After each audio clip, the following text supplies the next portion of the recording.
Ignition sequence starts. 6, 5, 4, 3, 2, 1, 0. Liftoff. We have a liftoff.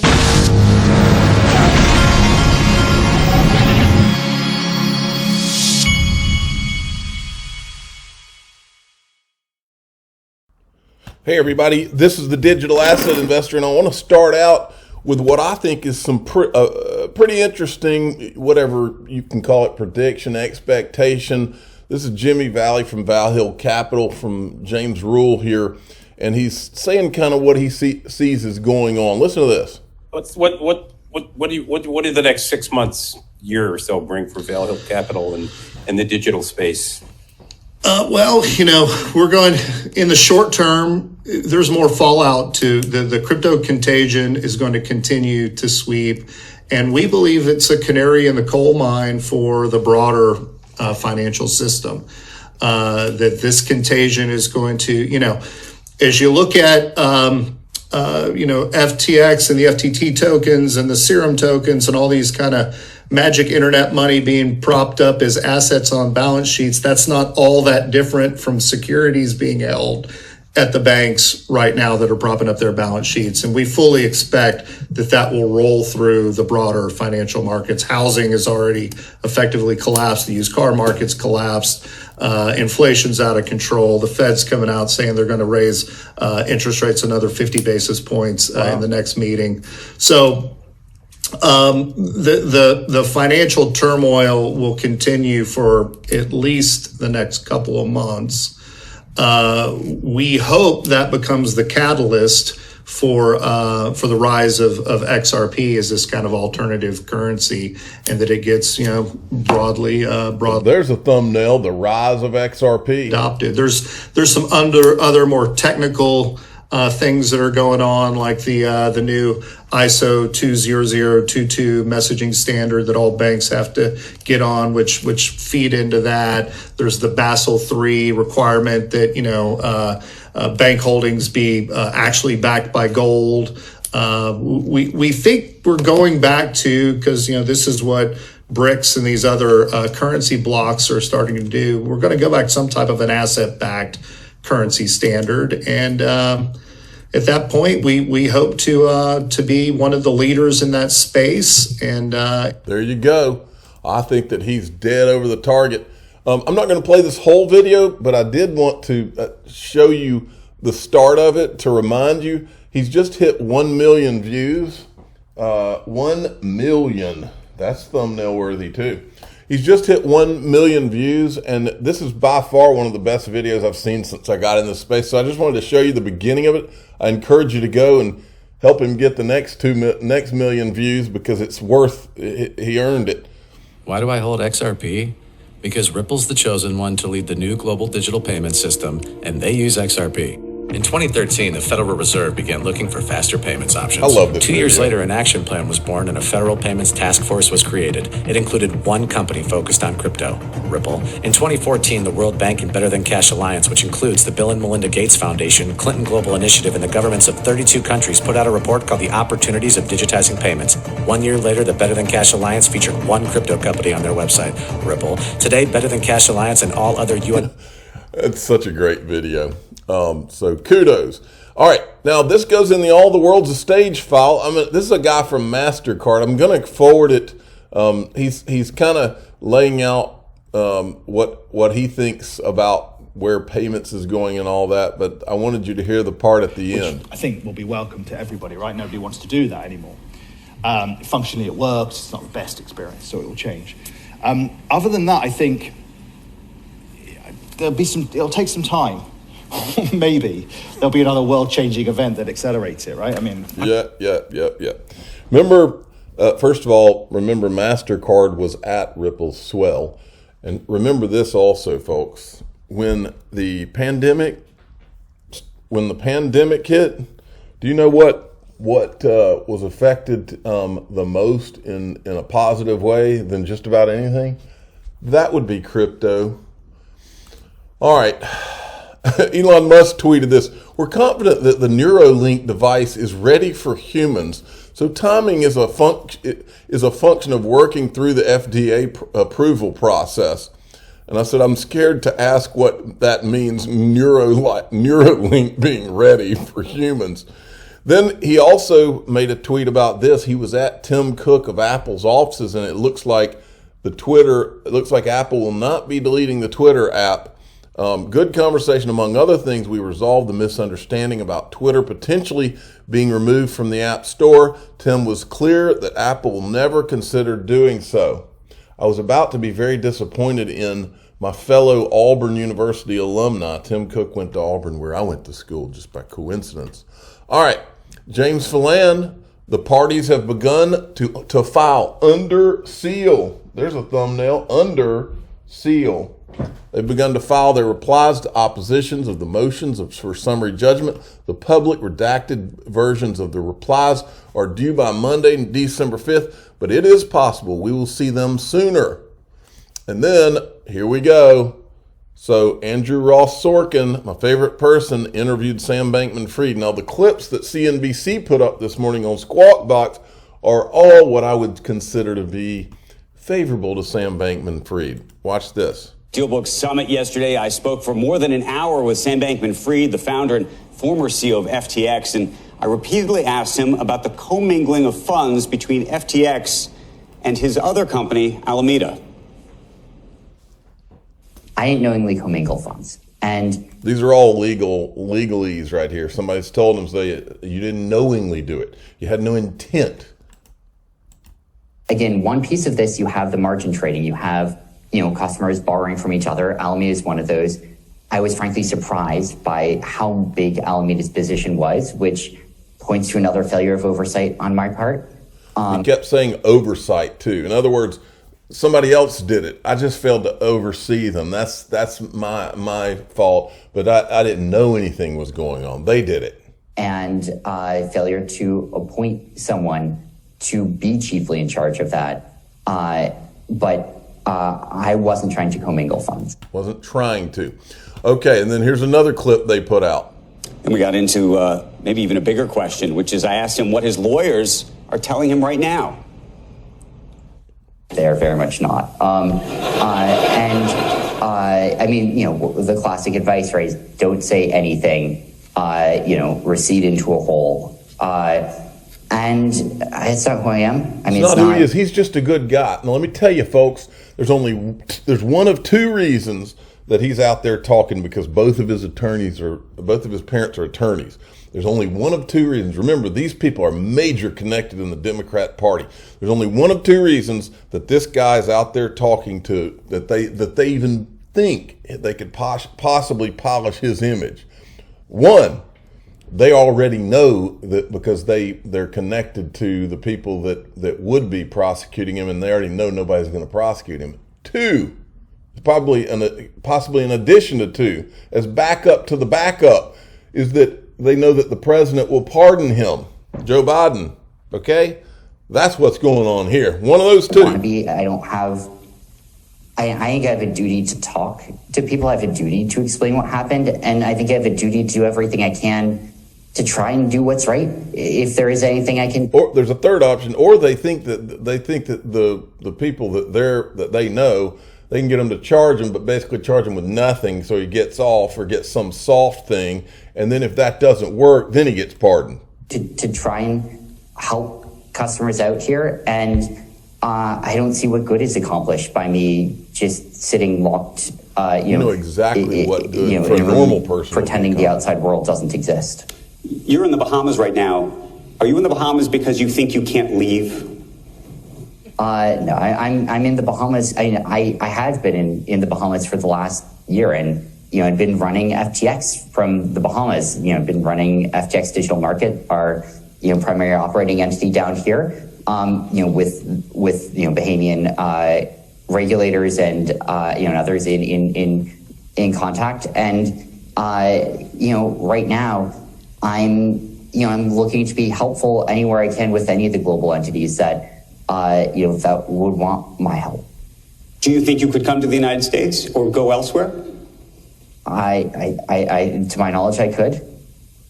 Have you thought about doing that? I've thought about it, and you know, I mean, I've seen a lot of the obviously a lot of the hearings that have been happening. I, you know, would not be surprised if you know, sometime I am, you know, up there talking about what happened to our representatives, or you know, wherever else is most appropriate.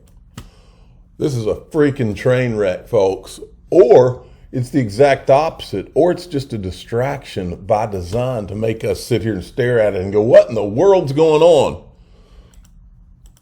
I also asked him about what he thought about his own future.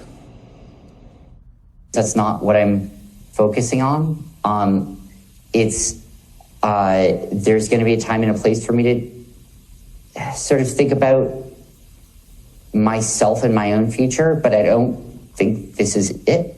Like, right now, I mean, look, I've had a bad month. Listen to the people laugh. Not been any fun month for me, but that's not what matters here. I've had a bad month. What matters here is the millions of customers. What matters here is all the stakeholders in FTX who got hurt. And then we got to the issue of drugs, which he and... All right, I'm not worried about that. A bad month? What are you talking about? Then they also had a section here. I'm not going to play this, but he was basically trying to, I mean, this is all such a setup. Basically saying, they're wanting to make sure that, I've contributed to both parties. They're wanting to make this like it's all, and I believe he did contribute to both parties. I don't think it was equal in any way. And I think that if he did, I think this is pretty one-sided as far as which party. I'm not going to get into all that, but I think it's pretty one-sided. I think that he did do both sides, but I think the other side that he was contributing to are literally Republicans in disguise, or Democrats in disguise. I think that where this really leans is to the current administration, from piecing it all together. But they want to make it look. Now, here's a weird thing he said, which this guy says he didn't know what he was talking about, and I don't either. Well, let me refresh it here so you can get it. The Bitcoin node was overloaded, but... The Bitcoin node was overloaded? What does that even mean? And then this right here was just total... This right here should be a scarlet letter for Andrew Ross Sorkin for the rest of his... He shouldn't have a career after this. It's so embarrassing. But look at this. On behalf of everybody here and on behalf of the public. This guy, just one guy we know of, has lost $2 million to this guy. Just one guy that we know of that we saw, that I showed from Fox. And listen to this. On behalf of everybody here and on behalf of the public, I want to thank you for engaging in it at a time, in truth, when I know you've been advised not to. So thank you so very, very much.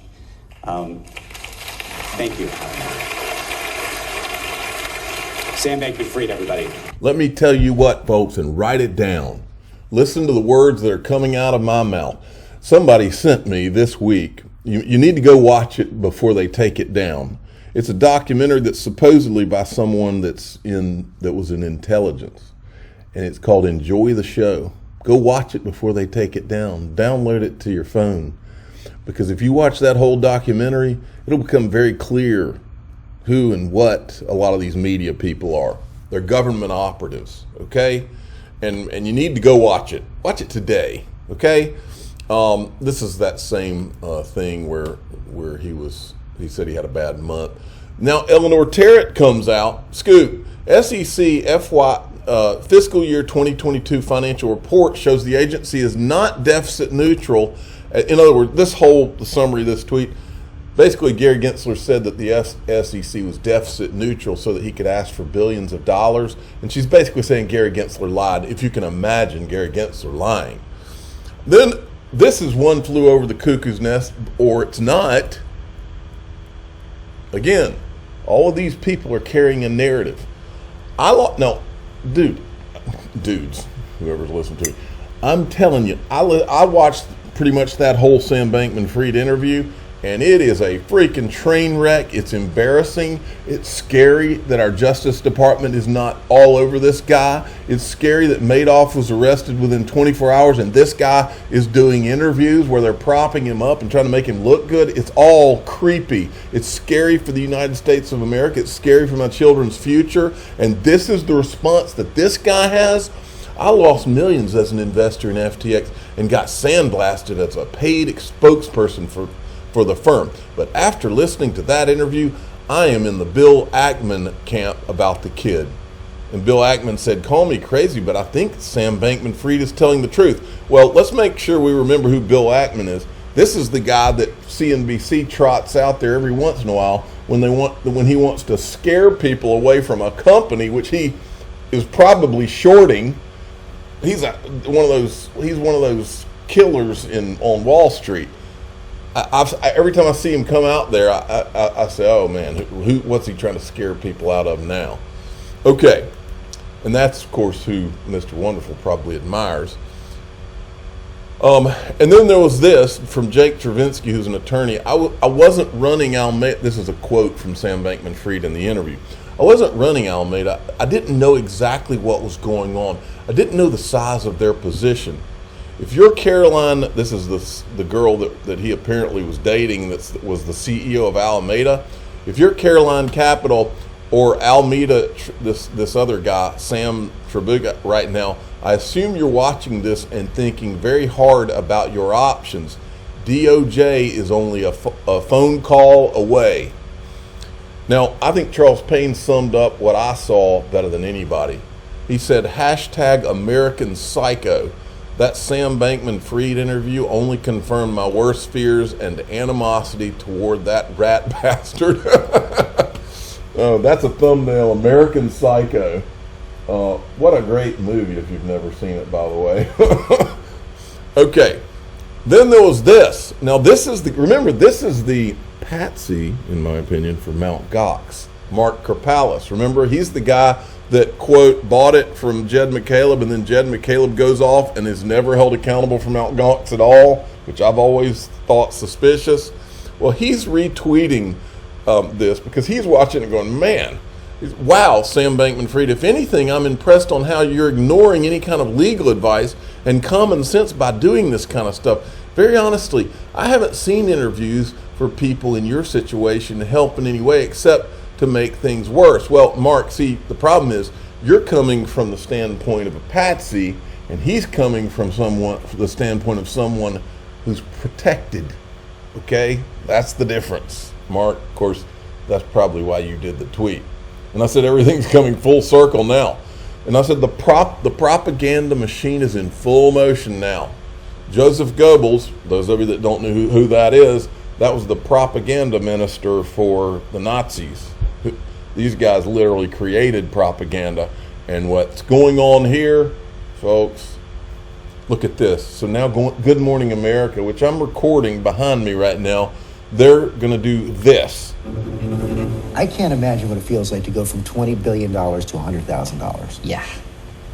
How did he go from crypto hero to crypto supervillain? Today, a lot of people look at you and see Bernie Madoff. GME tomorrow, Sam Bankman-Fried, one-on-one with George Stephanopoulos. What happened to the billions people invested with him? What is the talent that you have that convinced people they should invest billions of dollars? He was on top of the world. You got all these celebrities. You did it in a big way. Yeah. Have you gotten calls from any of the celebrities who endorsed you? But now... Are you worried about going to jail? And what led to this? That's a pretty stunning admission. The breaking new interview tomorrow on ABC's Good Morning America. Now, I want you to look, for you young people out there, I want you to look at, this is George Stephanopoulos. I want you to look at his face real good before I show you what I'm going to show you next, because remember that documentary I told you to go watch on YouTube before it gets taken down called Enjoy the Show? Well, this is a young George Stephanopoulos for you young people out there. He was, I don't remember what they called him, but he was like a senior advisor to you-know-who, whose name we don't talk about on this channel.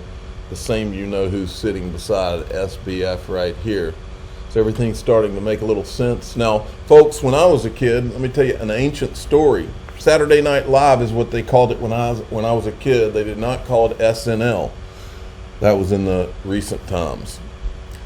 But when I was a kid, when you had a joke, a complete joke, a scary joke now, in my opinion, such as Sam Bankman-Fried, Saturday Night Live would already be rehearsing their skits to parody. And you know, they say about comedy that there's always some truth. It wouldn't be funny if there wasn't some grain of truth in it. And they would be parodying Sam Bankman-Fried by this weekend. They would already be practicing the skit because they would be parodying the fact that this guy's not in handcuffs. But they won't do it this weekend because, as I told you, go watch the documentary, enjoy the show. I'm the digital asset investor. I'm not an investment advisor. This is for entertainment purposes only. Please subscribe, hit the like button, and tell your friends and family to